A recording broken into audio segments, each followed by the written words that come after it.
Hello mga ka-cooking serye! Tagta ngayong araw magluto tayo ng adobong sitaw. Una, mag-slice muna tayo ng mga ricadong gagamitin.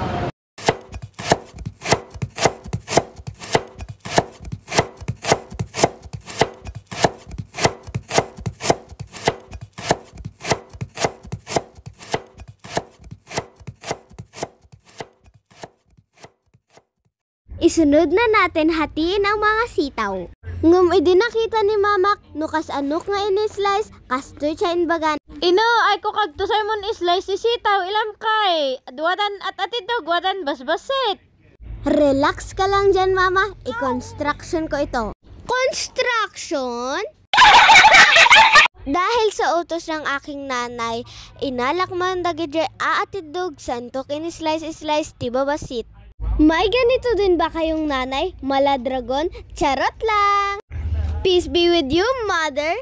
Kailangan na natin hugasan ng nawasang tubig ang ating sitaw. 2 beses ko pala hinugasan itong mga sitaw. Kayo guys, ilang beses nyo ba hinuhugasan ang mga gulay? Para kapag may uod, lilitaw! Sunod, hugasan na natin itong mga giniling.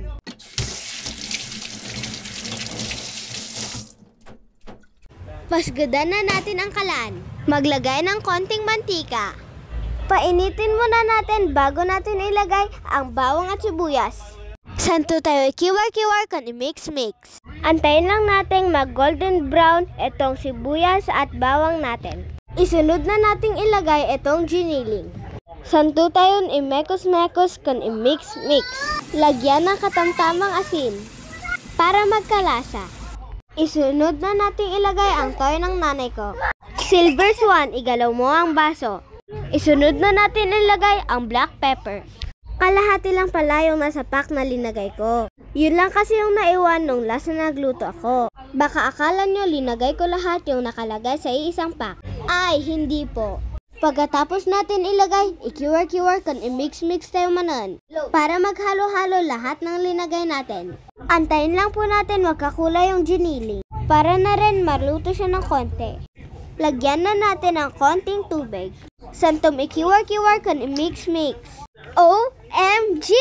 Walang katapusang mix-mix tsaka kiwar-kiwar. Takpan natin ito. Mag-antay ng ilang minuto para maluto ang ating giniling. A few moments later.